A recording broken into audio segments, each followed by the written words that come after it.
All right, ladies and gentlemen, you are welcome to another great episode on your favorite political talk show, The Truth with Ben Jokes.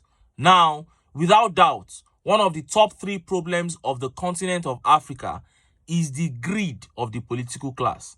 And this greed has robbed many of these politicians of their common sense to the point that one man genuinely believes that his state of origin is his personal property, a geographical location that was in existence before you were born, a geographical location that was named and set up in your absence, ruled by persons before you. All of a sudden, you became governor and you say the state belongs to you. This level of greed is tantamount to insanity, in my opinion, and it goes to show how docile Nigerians are. We saw Adedibu claim ownership of Oyo State for many years, choosing governors who give him percentage of state resources monthly. But the most notable example of this is Tinubu in Lagos, who installs governors and through them, he controls the resources of the state. Seeing all this, WIKE decided to do the same in Rivers State. WIKE wants to control the resources of the state even after his tenure, and that led to the war between him and FUBARA that has lasted for over a month now. WIKE had hoped that with his influence, he would be able to get the Supreme Court to nullify FUBARA's election and remove FUBARA from office. But news coming out of Supreme Court about FUBARA's election now has left WIKE in tears.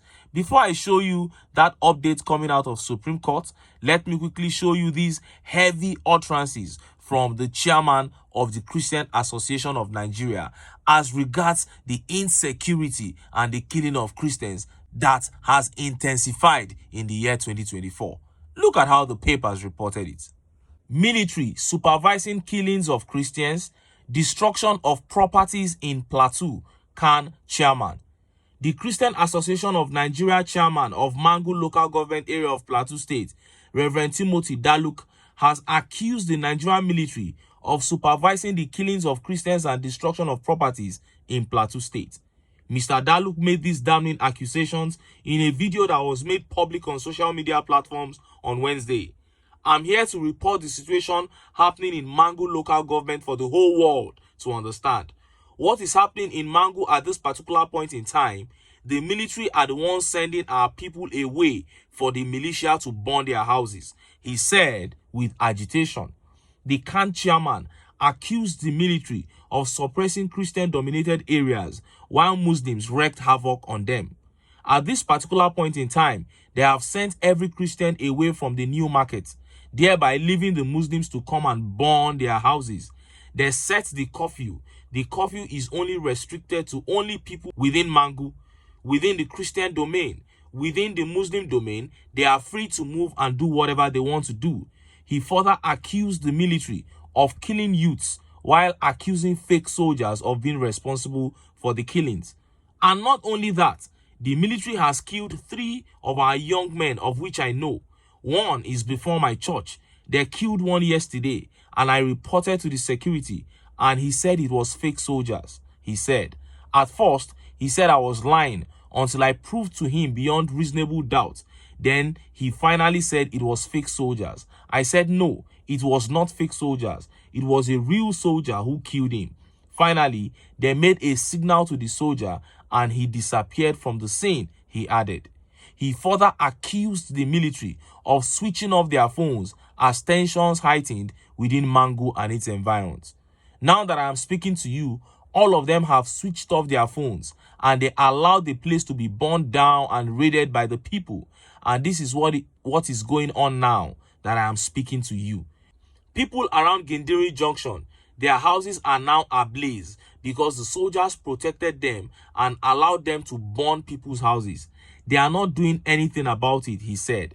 Frustrated about the military's alleged nonchalant attitude towards crisis in Mangu, the Kan chairman said they have had enough and do not want military presence anymore. You heard that?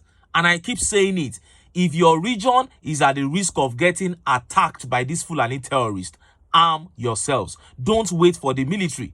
If you wait for the military to come and support you and you get killed, it is just like suicide. You can clearly see that no one can be trusted in this fight. And look at how Nigerians reacted. Look at some of the tweet reactions. This tweet here says, "It is not surprising because the terrorists display too much confidence in carrying out their acts of violence, like announcing attacks beforehand.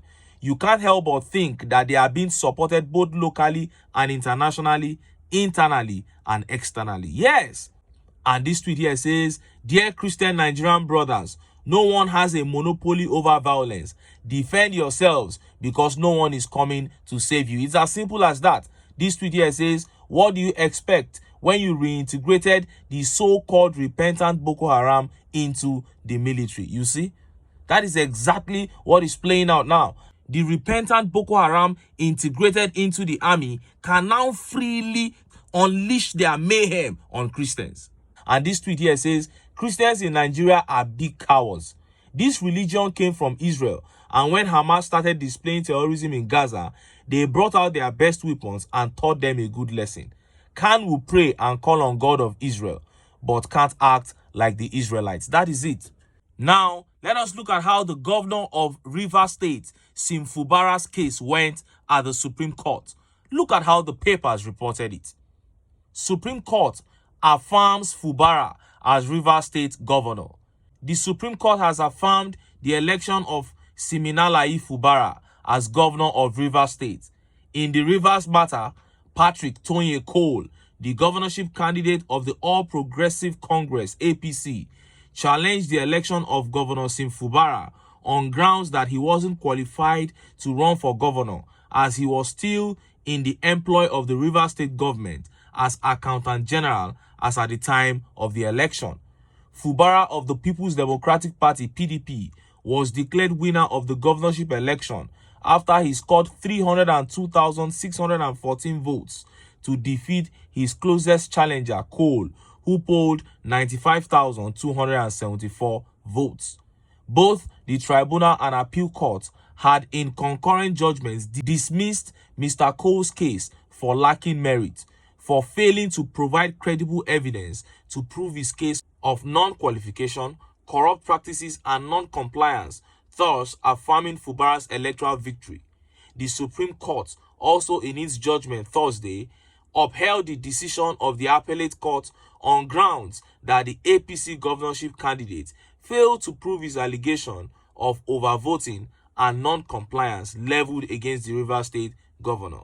The 5-member Apex Court panel, headed by Justice Kudirat Kekere-Ekun, in effect dismissed the appeal of Patrick Tonye Cole for lacking in merit. Now, while I was reading, I realized that if you add the vote that FUBARA got, 302,000, plus the vote that the APC candidate Tonye Cole got, 95,000, if you add the two together, it's not even close to what His Excellency Peter Obi got in the presidential election in that same Rivers State. So the people of Rivers were even more interested in Peter Obi becoming president than FUBARA or any other person becoming governor. And you say, make we no swear for WIKE. This is just the beginning of his downfall. And look at how Nigerians reacted. Look at some of the tweet reactions. This tweet by Honesty says, "WIKE's suspension from his ward is loading for anti-party activities." Yes. And Okpeyemi Wahid here says, "The real action of an emperor will start soon." And Dumani here says, "Now that Supreme Court has dismissed the case of Mr. Tonye Cole, Governor FUBARA can now have a full-time offensive with WIKE. War starts." Laugh out loud. And this tweet by Tourism News says, "Congratulations, dear Governor FUBARA.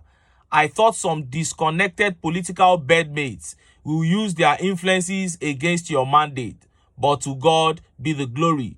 Your victory is permanent in the name of the Most High God. Amen." And this tweet here says, "Time to put WIKE in his position." Wow. Wahala day for WIKE. This one says, "Congratulations, the people's choice. Let's get down to work. No SIM, no network." And in other news, Tinubu departs Abuja for private visit to France. He is due back in Nigeria first week of February. What a time to travel out of the country. with insecurity everywhere, kidnappings, the economy upside down. This is when Tinubu is jetting out of the country. And look at how Nigerians reacted. Look at some of the tweet reactions. This tweet here says he's off to go and recharge the batteries and pump in some adrenaline. And this one reply, he said, what type of baggage is this? Who have Nigerians offended to give us such useless so-called leaders? This tweet by Abdul Salam says, private visit with public funds. I wonder, oh my brother. And this tweet by Oluwase says, make una calm down. By the time he comes back, all offices will be in Lagos. What else una still want? Wow, what a country. And this tweet here says, it looks like his market is really selling greatly in France. And this tweet by Polo Sticker says, when he is supposed to be moving around the country to look for ways to make things work, all we hear is him jetting off. Not surprising anyways. He fought tooth and nail for the position to enjoy his life as a president. Not that he planned to do anything. Oh, what a shame. This tweet here says, with dollar going to 1,500, make it not be say the man don't jackpot, since jackpot is currently trending in Nigeria now. Wow. And this tweet by Giddy says, Baba won't go club for France. Waiting concern am with Niger, a whole jagaban. Wow. We saw this with Buhari for 8 years. I can't believe we are back in the same boat. Nigeria, a country of over 250 million people with so many young, energetic, vibrant, intelligent men. But these are the kind of people we get for ourselves as leaders. Sadly, this is a system that benefits the political class, but the people, the common man, suffers tremendously from all these setbacks. Since it benefits the political class, we can never get rid of it until the common man stands up, puts aside all these sentiments that divide us, and we say, no, we must begin to do the right thing. Until then, we will never be able to rid ourselves of these archaic and self-destructive ways of operating. Anyway, make I leave am here. Make I still enter town. Make I go get some ogbonge political news where una go like. Why? Because of una. Now I dey here. So, don't go away. Don't go.